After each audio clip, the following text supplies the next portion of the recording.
नमस्कार दोस्तों, कैसे हैं आप सब। उम्मीद करता हूँ दोस्तों आप सब बहुत अच्छे होंगे। दोस्तों आज की इस वीडियो में आपको बताने वाले हैं एसके झा सर के द्वारा जो साइंस का वॉल्यूम 2 लॉन्च की गई है उसके प्रैक्टिस सेट नंबर 16 को हम इस वीडियो में डिस्कस करने वाले हैं। तो दोस्तों आप इस वीडियो को अंत तक जरूर देखिएगा क्योंकि आपके आने वाले ग्रुप डी एग्जाम के लिए बहुत इंपॉर्टेंट है। साथ ही दोस्तों आप इसकी पीडीएफ भी प्राप्त कर सकते हैं। आपको क्या करना होगा कि हमारे डिस्क्रिप्शन बॉक्स में टेलीग्राम ग्रुप का लिंक दे रखा है जहां से जुड़ करके आप इस वीडियो की पीडीएफ को आसानी से प्राप्त कर सकते हैं। तो दोस्तों आज की इस वीडियो को शुरू करते हैं।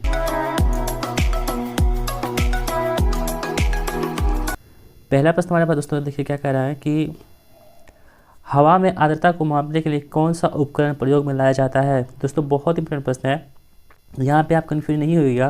कह रहा है कि हवा में आर्द्रता को मापने के लिए कौन सा उपकरण प्रयोग में लाया जाता है। पहला ऑप्शन देखिए हाइड्रोमीटर दे रखा है, दूसरा है हाइग्रोमीटर, तीसरा है स्पेक्ट्रोमीटर, चौथा कौन सा हो गया यूडियोमीटर। तो दोस्तों जो आपको बता दें जो आर्द्रता को मापने के लिए हवा में प्रयोग की जाती है उसका प्रयोग किसमें करते हैं हम लोग, हाइग्रोमीटर में करते हैं। यानी कि ऑप्शन नंबर बी हमारे प्रश्न का आंसर होगा। यानी कि हाइग्रोमीटर के द्वारा हम लोग क्या करते हैं, हवा में आर्द्रता की माप की जाती है। ठीक है, इसे आप याद रखेंगे। साथ दोस्तों अब बात करते हैं कि हाँ ये स्पेक्ट्रोमीटर की बात करते हैं, इसमें क्या होती है। तो दोस्तों स्पेक्ट्रोमीटर जो होती है इसका प्रयोग करते हैं हम लोग इसे विद्युत चुंबकीय स्पेक्ट्रम के एक विशिष्ट भाग के सापेक्ष प्रकाश के गुणों का मापन करने में इसका इस्तेमाल करते हैं स्पेक्ट्रोमीटर का। यानी कि स्पेक्ट्रम जो होती है ना विद्युत में, उसी को माप करने के लिए हम किसका इस्तेमाल करते हैं, स्पेक्ट्रोमीटर का इस्तेमाल करते हैं।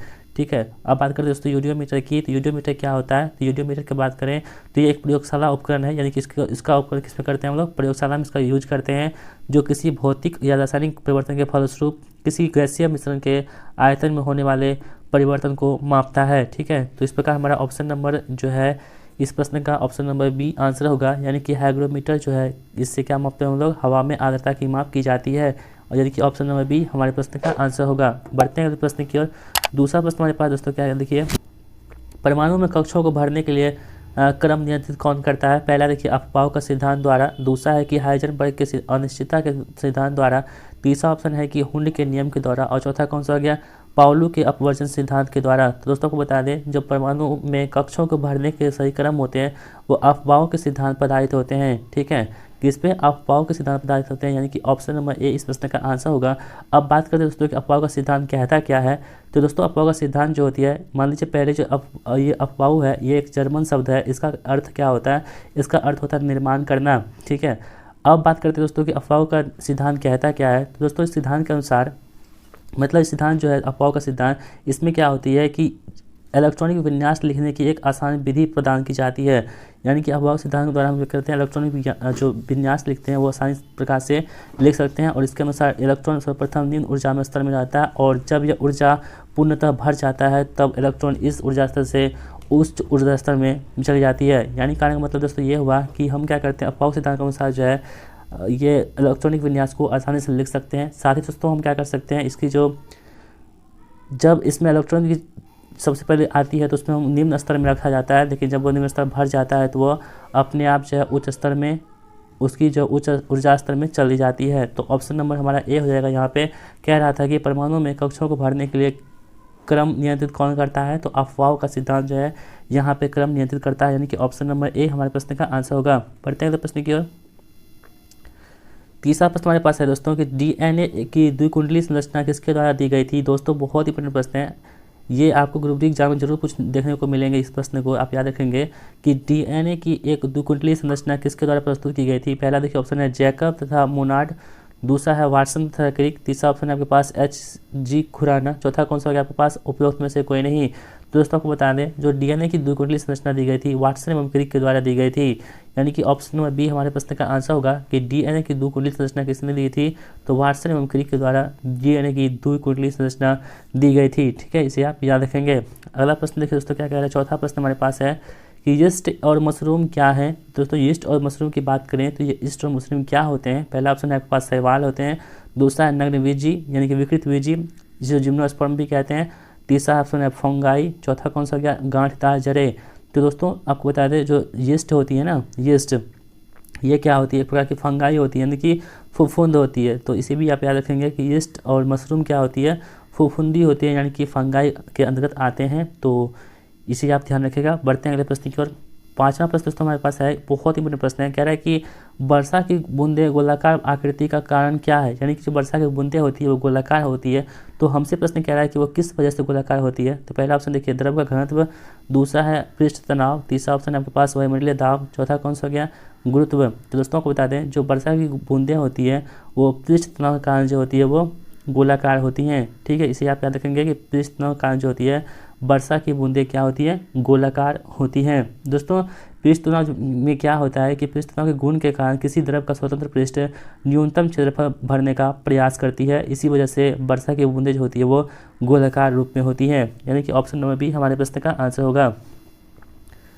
चलिए बढ़ते हैं इसी कड़ी में आगे। छठा प्रश्न हमारे पास है दोस्तों, कह रहा है कि अब तक निम्नलिखित रसायनों में से कौन सा कृत्रिम बादल बनने के लिए प्रयोग किया जाता है। दोस्तों आर्टिफिशियल जो क्लाउड बनते हैं यानी बादल बनाई जाती है उस विधि को हम लोग क्या बोलते हैं, तो क्लाउडिंग सीडिंग कहते हैं।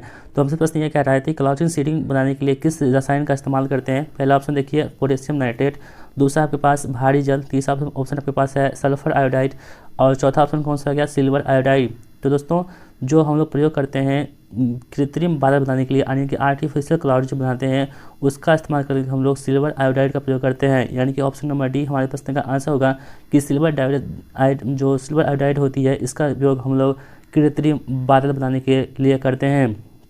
दोस्तों क्लाउड सीडिंग क्या होती है कि मौसम में बदलाव के लाने के लिए एक ऐसी प्रक्रिया है जिसमें बादलों से इच्छानुसार वर्षा कराई जा सकती है। दोस्तों आमतौर पर जो क्लाउड सीडिंग होती है इस प्रक्रिया में सिल्वर आयोडाइड और शुष्क बर्फ, इसके अलावा जो शुष्क बर्फ होती है इसका इस्तेमाल इसको हम लोग करते हैं यानी कि कृत्रिम बादल को बनाने में। ठीक है, तो इसे आप याद रखेंगे। दोस्तों इसको किस प्रक्रिया द्वारा की जाती है, तो इसका करने का जो साधन है इसमें हम लोग क्या करते हैं कि जो रसायन होती है सिल्वर आयोडाइड इसको क्या करते हैं हम लोग हवाई जहाज़ के जरिए बादलों पर छिड़काव करते हैं और छिड़काव करने के बाद जो होती है बादल जो है वो इच्छानुसार बरसने लगती है। तो यहाँ पर प्रश्न कह रहा था कि किस रसायन के कारण से होती है कृत्रिम बादल बनती है। तो दोस्तों ये जो रसायन कौन सा हो गया सिल्वर आयोडाइड जो है इसके कारण से जो है कृत्रिम बादल बनती है, यानी कि ऑप्शन नंबर डी हमारे प्रश्न का आंसर होगा। चलिए बढ़ते हैं अगले प्रश्न की ओर। 7वां प्रश्न हमारे पास है कि ध्वनि की दृढ़ता जो दोहरे प्रतिबिंब का परिमाण होती है उसे क्या कहा जाता है। पहला तो देखिए ऑप्शन है प्रतिबिंब, दूसरा ऑप्शन है गूंज, तीसरा है वर्गीकरण, चौथा कौन सा हो गया प्रतिध्वनि। तो दोस्तों दोहरे प्रतिबिंब मतलब क्या होगा कि यदि मान लीजिए कोई ध्वनि इधर से जा रही है फिर उधर से टकराती है तो इसे हम क्या बोलते हैं दोहरी प्रतिबिंब कहते हैं, यानी कि यहाँ पे क्या हो रहा है इको हो रहा है। ठीक है, यानी कि बात जो कोई भी आवाज़ होती है वो टकरा के फिर से आती है, यानी कि उसमें कोलिजन होता है। तो टकराने के बाद जो बार बार वही आवाज़ रिपीट होती है उसे हम लोग क्या बोलते हैं प्रतिध्वनि बोलते हैं, यानी कि इको साउंड कहते हैं। तो यहाँ प्रश्न कह रहा था कि ध्वनि की तीव्रता जो दोहरे प्रकृति का परिणाम होती है उसे हम लोग क्या कहते हैं, उसे हम लोग क्या कहते हैं प्रतिध्वनि कहते हैं, यानी कि ऑप्शन नंबर डी हमारे प्रश्न का बिल्कुल सही जवाब हो जाएगा। दोस्तों बात करते हैं कि मानव मस्तिष्क में ध्वनि की अनुगूंज कितनी होती है, तो 0.1 सेकंड तक मानव मस्तिष्क में इसकी अनुगूंज कायम रहती है, यानी कि 0.1 सेकंड तक जो है मानव के कान पर कोई भी ध्वनि कायम रहती है, यानी कि उसकी आवाज़ सुनाई देती रहती है। तो यहाँ पर ऑप्शन नंबर डी हमारे प्रश्न का आंसर हो जाएगा। चलिए दोस्तों बढ़ते हैं अगले प्रश्न की ओर। 8वां प्रश्न हमारे पास देखो क्या है, इंपॉर्टेंट प्रश्न है, यहाँ पर न्यूमेरिकल दे रखा है। प्रश्न संख्या 8वां कह रहा है कि किसी ऐसे तार के प्रतिरोध क्या होगा। ठीक है, यहाँ पे क्या पूछा जा रहा है हमसे प्रतिरोध पूछा जा रहा है। ठीक है, आर की वैल्यू हमसे पूछी जा रही है। कह रहा है कि किसी तार के प्रतिरोध क्या होगा जिसमें 2 भी संभावित विभवांतर लागू किया जाता है, तार के माध्यम से करंट का प्रभाव क्या होगा। तो दोस्तों यहाँ पर क्या भी की वैल्यू कितनी दे रखी है हमारे पास 2 दे रखी है और उसके बाद विभवांतर कितना है यानी कि करंट का प्रभाव कितना है, आई का वैल्यू कितना दे रखा है हमारे पास, तो आई का वैल्यू दे रखी है हमारे पास कितना, तार के माध्यम से करंट का प्रभाव 1 एम्पियर दे रखा है। ठीक है, तो हमसे प्रश्न कह रहा है कि प्रतिरोध का मान क्या होगा। तो दोस्तों प्रतिरोध क्या होती है, आर बराबर क्या होता है V/I होता है। ठीक है, आप लोग इसे याद रखेंगे कि आर बराबर क्या होता है V/I, ये ओम का नियम है। तो यहाँ पर देखिए V की वैल्यू कितनी दे रखी है हमारे पास 2 दे रखी है और आई की वैल्यू कितनी दे रखी है 1 दे रखी है। जब से हम कट करेंगे तो हमारे पास कितना आ जाएगा 2 क्या आ जाएगा ओम हो जाएगा, क्योंकि ओम इसलिए होगा क्योंकि प्रतिरोध का सही मतलब क्या होता है ओम होता है। तो हमारे प्रश्न का आंसर क्या हो जाएगा 2 ओम इस प्रश्न का आंसर होगा। तो देखते हैं दोस्तों ओम 2 ओम कहाँ पे, ऑप्शन नंबर बी जो है 2 ओम हमारे प्रश्न का आंसर होगा। देखिए दोस्तों क्या कर रहा था इस प्रश्न में कि प्रतिरोध निकालना है, तो प्रतिरोध निकालने के लिए हमारे पास विभवांतर भी दे रखी है और हमारे पास करंट यानी कि धारा की मान भी दे रखी है। तो हमने क्या किया इस फॉर्मूला में इसे पुट कर दिया, यानी कि आर बराबर V/I होती है, तो हमने इसे पुट किया तो हमारे पास 2 ओम जो है इस प्रश्न का आसानी से आंसर निकल आया, यानी कि ऑप्शन नंबर बी हमारे प्रश्न का आंसर हो गया। चलिए बढ़ते हैं अगले प्रश्न की ओर। अगला प्रश्न हमारे पास है 9वां प्रश्न है जो बायोलॉजी सेक्शन से है, बहुत ही इंपॉर्टेंट प्रश्न है। दोस्तों कह रहा है कि सजीव जीवों के वर्गीकरण की मूल इकाई क्या होती है। तो दोस्तों जो सजीव जीवें होती है उसकी वर्गीकरण जो हम लोग करते हैं उसकी मूल इकाई क्या होती है। पहला देखिए जगत दे रखा है, दूसरा जागृति, तीसरा ऑप्शन आपके पास वंश है, चौथा कौन सा क्या कुल। तो दोस्तों जो सजीव जीवों के वर्गीकरण की मूल इकाई होती है वो किसके क्या होती है, जाति होती है। ठीक है, ये आपके एग्जाम में जरूर पूछे जाएंगे प्रश्न, बहुत इंपॉर्टेंट प्रश्न है कि सजीव जीवों के वर्गीकरण की मूल इकाई क्या होती है, जाति होती है, यानी कि ऑप्शन नंबर बी हमारे प्रश्न का आंसर होगा। दोस्तों बात करते हैं वर्गीकरण की, तो वर्गीकरण के जब शब्द का इस्तेमाल सबसे पहले किसने किया था, तो दोस्तों वर्गीकरण शब्द का इस्तेमाल सबसे पहले क्या था, कैरोलस लिनियस के द्वारा इसकी इस्तेमाल की गई थी। किसके द्वारा, कैरोलस लिनियस के द्वारा इसका इस्तेमाल किया गया था। साथ ही दोस्तों उन्होंने क्या किया था, कैरोलस लिनियस ने अपनी पुस्तक में, उसकी पुस्तक का नाम क्या है, सिस्टम का नेचर है, उसी में उन्होंने क्या किया था कि वर्गीकरण विज्ञान शब्द का प्रयोग किया था। दोस्तों बात करते हैं कैरोलस लिनियस की, तो वर्गीकी जो है, वर्गीकी इसी के पिता के रूप में हम जानते हैं किसको, तो कैरोलस लिनियस को वर्गीकी का पिता कहा जाता है। इसे भी आप ध्यान में रख सकते हैं, जो आपके एग्जाम के पॉइंट ऑफ व्यू से बहुत इंपॉर्टेंट है। यहाँ प्रश्न कह रहा था कि सजीव जीवों के वर्गीकरण की मूल इकाई क्या है, तो यहाँ पर आपको बताना होगा कि सजीव जीवों के वर्गीकरण की मूल इकाई क्या होती है, जाति होती है, यानी कि ऑप्शन नंबर बी हमारे प्रश्न का आंसर होगा।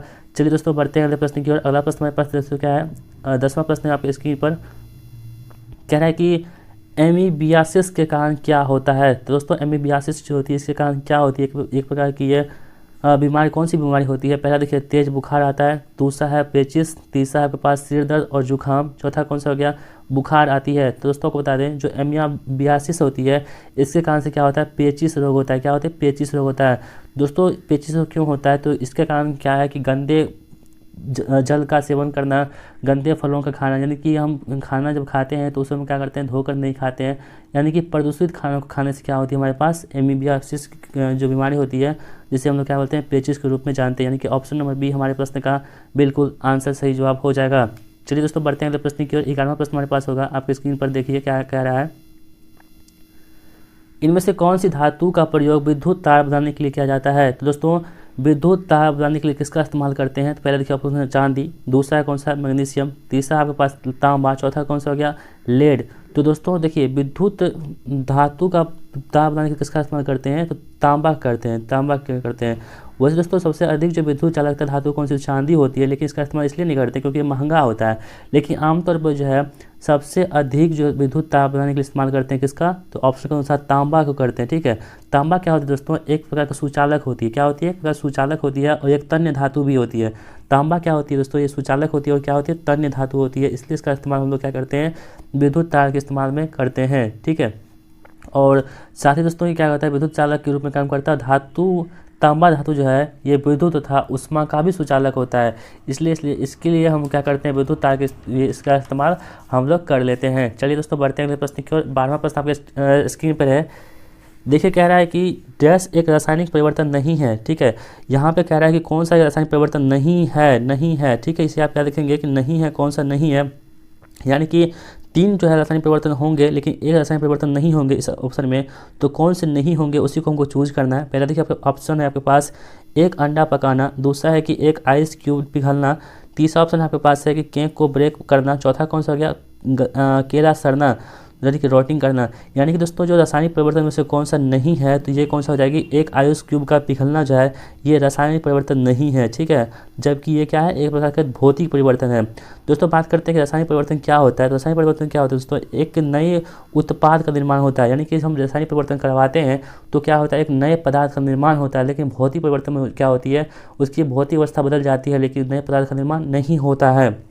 तो दोस्तों आप देखिए जब एक आइस क्यूब पिघलता है तो फिर से ये जल बन जाता है, और फिर जल को हम क्या करेंगे, 0 डिग्री सेंटीग्रेड पर जब ठंडा करेंगे तो फिर से वो आइस क्यूब बन जाएगा, यानी कि उसके अवस्था में परिवर्तन हो गया लेकिन नए उत्पाद का निर्माण नहीं हुआ। इसलिए यहाँ पर ऑप्शन नंबर बी हमारे प्रश्न का आंसर होगा। जबकि देखिए रासायनिक परिवर्तन की बात करें तो एक अंडा का सड़ना, यदि अंडा सड़ जाता है तो उसको हम फिर से वापस नहीं ला सकते हैं। और उसके बाद देखिए केक को ब्रेक करना, दोस्तों इसे हम वापस नहीं कर सकते हैं। और केला सड़ना, जब केला सड़ने के बाद क्या होती है, इसे हम वापस नहीं कर सकते हैं। यानी कि जिसको हम वापस कर सकते हैं वो क्या होती है, ये भौतिक परिवर्तन होती है, जिसे वापस नहीं कर सकते वो रासायनिक परिवर्तन होती है। तो यहाँ प्रश्न कह रहा था कि कौन सा रासायनिक परिवर्तन नहीं है, तो कौन सा हो जाएगा, एक आइस क्यूब का पिघलना जो है ये रासायनिक परिवर्तन नहीं है। ठीक है, ऑप्शन नंबर बी हमारे प्रश्न का आंसर होगा। चलिए बढ़ते हैं अगले प्रश्न की ओर। 13वां प्रश्न आपके स्क्रीन पर है, कह रहा है कि कौन सी ग्रंथि केवल यौवन तक सक्रिय रहती है, यानी कि जो युवावस्था होती है वो कौन सी ग्रंथि ऐसी होती है जो युवावस्था तक ही सीमित रहती है। पहला ऑप्शन देखिए प्यूटरी ग्रंथि है, दूसरा है अधिचेतक, तीसरा है थाइमस, चौथा कौन सा हो गया पीनियल ग्रंथि। तो दोस्तों जो थाइमस ग्रंथि होती है ना, थाइमस ग्रंथि ये क्या होती है यौवन तक ही सक्रिय रहती है, उसके बाद क्या होती है धीरे धीरे ये फेफड़ा के बीच में पाई जाती है। ठीक है, ये जो थाइमस ग्रंथि होती है दोस्तों ये क्या होती है दोनों फेफड़ा के बीच में पाई जाती है। और जब यौवन अवस्था धीरे धीरे आने लगती है तो क्या होती है ये धीरे धीरे सिकुड़ करके ये त्वचा का रूप ले लेती है। ठीक है, तो इस प्रकार हमारा ऑप्शन नंबर सी इस प्रश्न का आंसर होगा कि यौवन अवस्था तक सक्रिय रहने वाली कौन सी ग्रंथि है, तो थाइमस ग्रंथि जो है ये यौवन अवस्था तक प्रारंभ तक सक्रिय रहती है। चलिए बढ़ते हैं अगले प्रश्न की ओर। 14वां प्रश्न आपके पास स्क्रीन पर है। देखिए कह रहा है कि किसी कोशिका में मौजूद सबसे बड़ा कोशिकांग कौन सा है। दोस्तों ये भी प्रश्न बहुत इंपॉर्टेंट है। कह रहा है कि आपके स्क्रीन पर है कि किसी कोशिका में मौजूद सबसे बड़ा कोशिकांग कौन सा होता है। पहले देखिए ऑप्शन है अंतःप्रद्विजालिका, दूसरा है नाभिक, तीसरा आपके पास गोल्गी का, चौथा कौन सा हो गया माइटोकॉन्ड्रिया। तो दोस्तों जो कोशिका में मौजूद सबसे बड़ा कोशिकांग होता है वो कौन सा होता है अंतःप्रद्विजालिका होती है। यानी कि ऑप्शन नंबर 1 हमारे प्रश्न का आंसर होगा कि अंतःप्रद्विजालिका जो होती है कोशिका में सबसे बड़ा कोशिकांग होता है, इसे आप ध्यान में रखेंगे। दोस्तों ये जो होती है अंतःप्रद्विजालिका ये पादप कोशिका और जंतु कोशिका दोनों में पाई जाती है, इसे भी आप याद रखेंगे कि जंतु कोशिका और पादप कोशिका दोनों में पाई जाती है कौन सी अंतःप्रद्विजालिका पाई जाती है। और दोस्तों ये क्या करती है कोशिका में अंदर से सहारा प्रदान करता है, अतः इसे कोशिका का कंकाल तंत्र भी कहा जाता है, इसे भी आप नोटिस कर सकते हैं कि यदि आपसे एग्जाम में पूछा जाए कि कोशिका का कंकाल तंत्र किसे कहते हैं तो दोस्तों आपको बताना होगा कि अंतःप्रद्विजालिका को कोशिका का कंकाल तंत्र भी कहते हैं, यानी कि ऑप्शन नंबर ए हमारे प्रश्न का आंसर होगा। चलिए बढ़ते हैं अगले प्रश्न की ओर। 15वां प्रश्न हमारे पास है। कह रहा है कि मनुष्यों में अनैच्छिक क्रियाएं जैसे कि एक रक्तदाब, दबाव, लार और उल्टी को इसके द्वारा नियंत्रित किया जाता है। पहला ऑप्शन देखिए मेडुला, दूसरा है आपके पास स्पाइनल कॉर्ड, तीसरा है आपके पास पोन्स, चौथा कौन सा हो गया हाइपोथैलेमस। तो दोस्तों जो मनुष्यों में अनैच्छिक क्रियाएं होती है कौन कौन सी होती है देखिए पहला है कि रक्त दबाव। यदि आपसे पूछा जाए कि रक्त दबाव कौन सी क्रिया है तो आपको बताना होगा दोस्तों कि अनैच्छिक क्रियाएं हैं रक्त दबाव। उसके बाद देखिए लार हो गया, उल्टी हो गया, ये तीनों जो क्या है एक अनैच्छिक क्रियाएं हैं। ठीक है, इसे आप याद रखेंगे। अब कह रहा है कि किसके द्वारा नियंत्रित होता है, शरीर में जो बॉडी हमारी होती है किसके द्वारा नियंत्रित होती है, कौन सी रक्तदाब होती है, लार और उल्टी होती है किसके द्वारा नियंत्रित होती है। पहला देखिए मेडुला दे रखा है, दूसरा है स्पाइनल कॉर्ड, तीसरा ऑप्शन है पोन्स, चौथा कौन सा गया हाइपोथैलेमस। तो दोस्तों आपको बता दें जो हमारे पास मेडुला होती है ना, मेडुला ये क्या करती हैं ये सभी क्रियाओं को नियंत्रित करती है। ठीक है, इसे आप ध्यान में रखेंगे। जो मेडुला होती है वो रक्तदाब, लार और उल्टी को नियंत्रित करती है। दोस्तों बात करते हैं स्पाइनल कॉर्ड की। तो स्पाइनल कॉर्ड का काम क्या होता है, इसका काम होता है कि मस्तिष्क में संवेदी आदेश को लाने तथा मस्तिष्क से ले जाने का कार्य कौन करता है, तो ये स्पाइनल कॉर्ड का काम करता है। अब दोस्तों बात करते हैं कि ये स्पाइनल कॉर्ड जो होती है दोस्तों इसका एक और काम क्या होता है, ये प्रतिवर्ती क्रियाओं को नियंत्रित करने का कार्य करता है। दोस्तों ये लाइन जो होती है बहुत इंपॉर्टेंट होती है, आपसे प्रश्न पूछा जाता है एग्जाम में कि प्रतिवर्ती क्रियाओं को नियंत्रित कौन करता है, तो आपको बताना होगा दोस्तों कि स्पाइनल कॉर्ड जो होती है प्रतिवर्ती क्रियाओं को नियंत्रित करती है। चलिए दोस्तों बढ़ते अगले प्रश्न की ओर। 16वां प्रश्न हमारे पास है। देखिए क्या कह रहा है कि किसी सरल लोलक को किसी पहाड़ की चोटी पर ले जाया जाता है तो उसका आवर्तकाल क्या होगा। तो दोस्तों जब भी आवर्तकाल की बात करेंगे, जब भी पहाड़ पर ले जाएंगे तो दोस्तों क्या होती है देखिए आवर्तकाल की बात करें तो जो गुरुत्व त्वरण होती है ना उस पर निर्भर करती है। यानी कि गुरुत्व त्वरण का मान जब बढ़ाएंगे तो आवर्तकाल जो होती है वो घट जाती है। ठीक है, लेकिन यहाँ पे पहाड़ पर ले जाएंगे तो यहाँ पर कह रहा है दोस्तों कि किसी सरल लोलक को किसी पहाड़ पर ले जाएंगे की चोटी पर ले जाने के बाद उसका आवर्तकाल क्या होगा तो बढ़ जाएगा। ठीक है, ऑप्शन नंबर बी इस प्रश्न का आंसर होगा। आप याद रख सकते हैं कि किसी सरल लोलक को किसी पहाड़ की चोटी पर ले जाने से क्या होता है, उसका आवर्तकाल क्या होता है, उसका आवर्तकाल होती है वो बढ़ जाती है। दोस्तों बात करते हैं कि पृथ्वी के केंद्र पर गुरुत्व त्वरण की मान कितनी होती है, तो पृथ्वी के केंद्र पर गुरुत्व त्वरण का मान जो होता है वो 0 होता है, इसलिए आवर्तकाल भी वहाँ पर अनंत होता है। चलिए दोस्तों एक प्रश्न और भी बनता है कि गर्मियों के दिनों में घड़ी क्या होती है, पेंडुलम घड़ी। तो दोस्तों गर्मियों के दिनों में पेंडुलम वाली घड़ी के पेंडुलम की लंबाई जो होती है बढ़ जाती है, जिसके कारण जो है आवर्तकाल क्या होती है बढ़ जाती है। ठीक है, इसे आप याद में रखेंगे कि गर्मियों के दिनों में जो होती है वो पेंडुलम वाली घड़ी के पेंडुलम की लंबाई क्या होती है बढ़ जाती है, जिसका आवर्तकाल भी बढ़ जाता है। यानी कि ऑप्शन नंबर बी इस प्रश्न का आंसर हमारे पास हो जाएगा। चलिए दोस्तों बढ़ते हैं अगले प्रश्न की ओर। 17वां प्रश्न दोस्तों क्या कह रहा है, बहुत इंपॉर्टेंट प्रश्न है। कह रहा है कि ईका सिलिकॉन किसे कहते हैं। पहला ऑप्शन देखिए सिलिकॉन को कहते हैं, दूसरा आपके पास गैलियम है, तीसरा है जर्मीनियम, चौथा कौन सा हो गया एल्युमिनियम। तो दोस्तों आपको बता दें जो इक्का सिलिकॉन होता है ना, इसका सिलिकॉन इसे क्या बोलते हैं जर्मीनियम के रूप में जानते हैं। दोस्तों ये प्रश्न बहुत ही ज़्यादा इंपॉर्टेंट है, कई बार एग्जाम में प्रश्न पूछे जा चुके हैं कि इक्का सिलिकॉन के नाम से किसे जानते हैं, तो जर्मीनियम को हम लोग इक्का सिलिकॉन के नाम से जानते हैं। आप इसे ध्यान में रखिएगा। दोस्तों बात करते हैं सिलिकॉन की, तो सिलिकॉन की खोज कब हुई थी, तो सिलिकॉन की खोज कब हुई थी 1824 ईस्वी में हुई थी। ठीक है, 1824 ईस्वी में हुई थी। स्वीडन के वैज्ञानिक थे जॉन्स जैकब बेज़िलियस, उन्होंने क्या किया था, सिलिकॉन की खोज की थी। दोस्तों सिलिकॉन जो होता है, सिलिकॉन क्या जो होती है एक प्रकार का, इसका नाम क्या होता है, जर्मेनियम होता है। इका सिलिकॉन का नाम क्या होता है, जर्मेनियम होता है। ठीक है, इसे आप ध्यान में रखेंगे। दोस्तों आप बात करते हैं कि गैलियम की, तो गैलियम क्या होता है दोस्तों, तो गैलियम जो होता है ये प्रकृति में शुद्ध रूप में नहीं मिलता है। गैलियम जो होती है ये प्रकृति में शुद्ध रूप से नहीं मिलता है।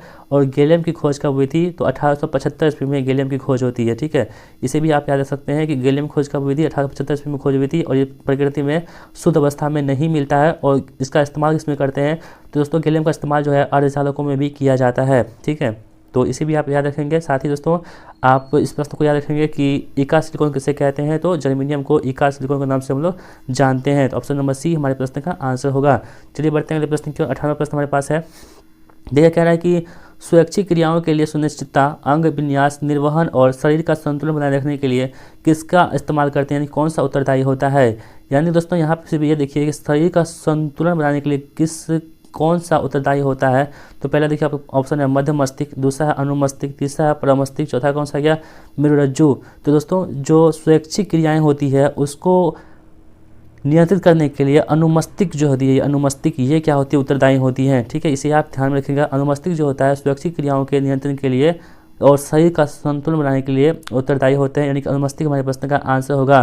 दोस्तों बात करते हैं कि मध्य मस्तिष्क का क्या काम होता है। तो मध्य मस्तिष्क का काम जो होता है ये आंखों की क्रियाओं से संबंधित कार्यों को नियंत्रित करता है। और इसके 4 ऑप्टिक्स कोड भी होते हैं जो दृष्टि नियंत्रण का कार्य करते हैं। तो ये आंखों से संबंधित होता है मध्य मस्तिष्क। ठीक है, आई होप दोस्तों आपको ये भी प्रश्न समझ में आ गया होगा और आपको हमारी वीडियो भी पसंद आ रही होगी। यदि वीडियो पसंद आ रही है तो एक लाइक जरूर कर लीजिएगा। दोस्तों बढ़ते हैं अगले प्रश्न की ओर। हैलोजन में एक डैश होता है। दोस्तों ये भी प्रश्न बहुत इंपॉर्टेंट है। कह रहा है कि हैलोजन में क्या होता है। पहला देखिए 3 गैस 3 ठोस, दूसरा है 2 गैस 3 ठोस, तीसरा है 2 गैस 1 तरल 2 ठोस, चौथा कौन सा गया 2 गैस 2 तरल पदार्थ और 1 ठोस। तो दोस्तों जो हैलोजन में होती है वो क्या होती है, 2 गैस होता है। ठीक है, 2 गैस 1 तरल और 2 ठोस होता है।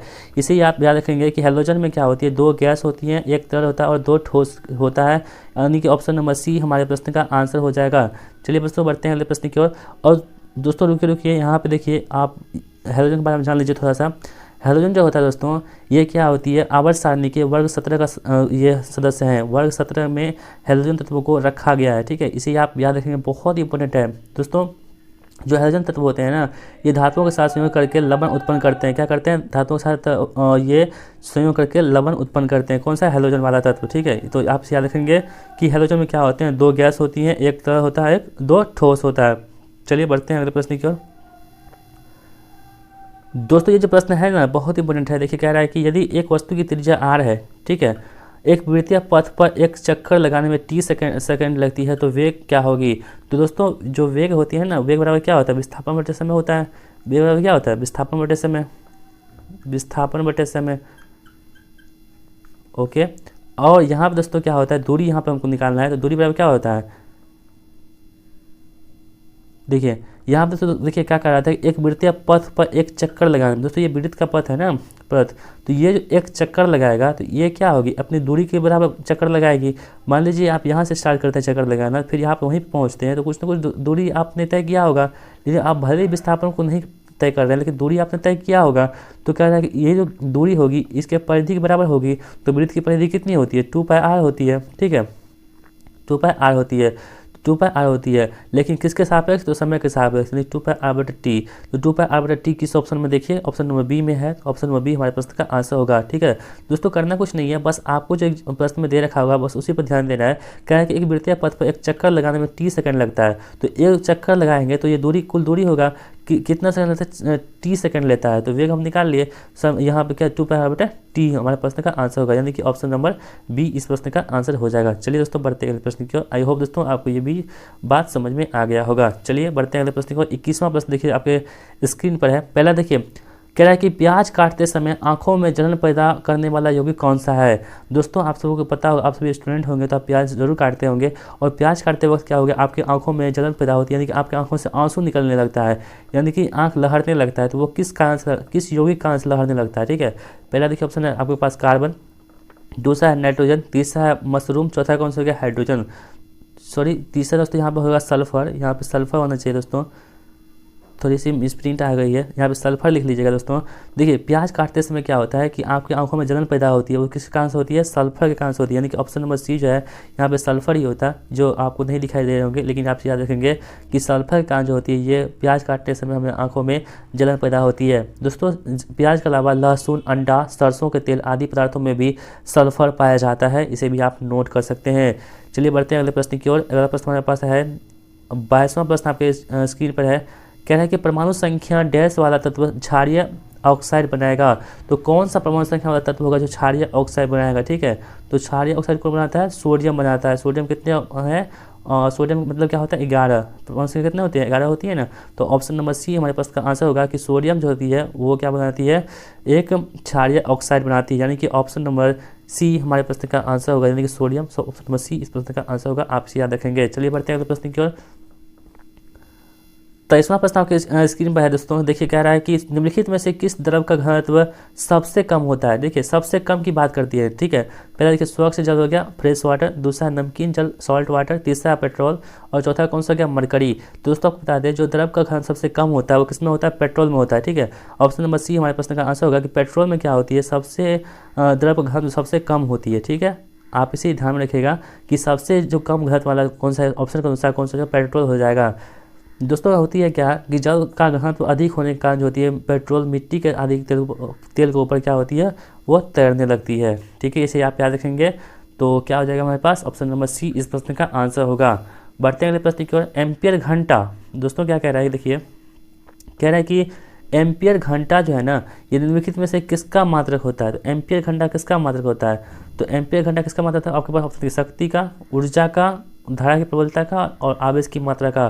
तो दोस्तों ये प्रश्न बहुत इंपॉर्टेंट है कि एम्पियर घंटा जो होती है किसका मात्रा होता है? आवेश की मात्रा होती है, एम्पियर घंटा होती है, ठीक है।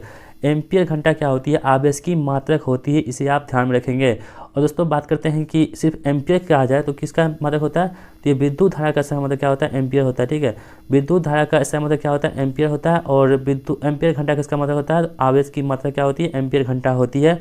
लेकिन यदि आपसे सिर्फ एम्पियर कहा जाए तो आपको बताना होगा कि विद्युत धारा का मतलब क्या होता है? एम्पियर होता है, ठीक है दोस्तों। ये एम्पियर की बात करें तो एम्पियर क्या है? एक प्रकार की अदिश राशि है। क्या है? एक प्रकार की अदिश राशि है। राशि कितना होती है? दो प्रकार की राशि होती है, एक सदिश एक अदिश। तो एम्पियर क्या होती है? एक अदिश राशि है। और बात करते हैं विद्युत धारिता की, तो विद्युत धारिता का मतलब क्या होता है? फैराडे होता है, ठीक है। विद्युत धारिता का मतलब क्या होता है? फैराडे होता है विद्युत धारिता का ऐसा मतलब। आप इसे भी बिल्कुल ध्यान में रखेंगे, जो आपके एग्जाम के पॉइंट ऑफ व्यू से बहुत इंपॉर्टेंट है। दोस्तों आज के इस वीडियो का लास्ट प्रश्न देखेंगे जो आपके लिए आपके स्क्रीन पर दिख रहा होगा। देखिए जो लास्ट प्रश्न है 25वां प्रश्न है। देखिए क्या रहा है? इंसुलिन क्या है? इंसुलिन की बात करें दोस्तों, पहले देखिए आपके पास ऑप्शन है, एक एंजाइम है जो शर्करा को पाचन करता है, दूसरा है कि एक एंजाइम जो इन्वर्टर्स को ग्लूकोज में बदलता है, तीसरा आपके पास ऑप्शन है कि एक हार्मोन है जो शर्करा के उपापचय में सहायक होता है, और चौथा कौन सा? क्या एक हार्मोन है जो वृद्धि में सहायक होता है। तो दोस्तों सबसे पहले आप ये जान लीजिए कि इंसुलिन जो होता है ना, इंसुलिन ये एक प्रकार की क्या होती है? एक हार्मोन होती है, ठीक है, हार्मोन होती है। और ये क्या करती है? जो शर्करा में उपापचय में सहायक होता है। क्या करती है? शर्करा में उपापचय में सहायक होती है। तो ऑप्शन नंबर सी हमारे प्रश्न का आंसर होगा। जो इंसुलिन क्या होती है? एक प्रकार का हार्मोन है जो शर्करा में उपापचय में सहायक होता है। तो ऑप्शन नंबर सी हमारे प्रश्न का आंसर हो जाएगा। दोस्तों क्या होती है? ये जो ग्लूकोज होती है, मतलब ब्लड में ग्लूकोज की मात्रा बढ़ जाने से क्या होती है? मधुमेह रोग होती है, जिसे हम लोग डायबिटीज़ के रूप में जानते हैं। और इंसुलिन के अल्प स्रवण से भी मधुमेह नामक रोग होता है। दोस्तों इंसुलिन में क्या होती है? ग्लूकोज से ग्लाइकोजीन बनने की प्रक्रिया को नियंत्रित करता है, ठीक है। तो इस प्रकार हमारा ऑप्शन नंबर सी इस प्रश्न का आंसर हो जाएगा, ठीक है दोस्तों। आई होप आपको दोस्तों ये वीडियो पसंद आई होगी, क्योंकि ये वीडियो यहीं पर समाप्त हो रही है। आशा करूँगा दोस्तों आपको ये वीडियो पसंद आई रही होगी। यदि आई होगी तो आप इस वीडियो को लाइक कर दीजिएगा, और यदि चैनल पर नए हैं तो प्लीज़ दोस्तों आपसे एक हम्बल रिक्वेस्ट है कि आप चैनल को सब्सक्राइब कर लीजिएगा, और इसी तरह के वीडियो देखने के लिए आप चैनल के बेल आइकन को भी प्रेस कर लीजिएगा, जिससे कि हम इस तरह के वीडियो डेली अपलोड करते हैं जो आपसे मिस नहीं हो पाए और आप एग्जाम में अच्छा नंबर लेके आएँ। तो दोस्तों इसी कामना के साथ मिलते हैं नेक्स्ट वीडियो में। तब तक के लिए देखते रहिए हमारे चैनल अंडरस्टूड स्टडी को। जय हिंद, वंदे मातरम।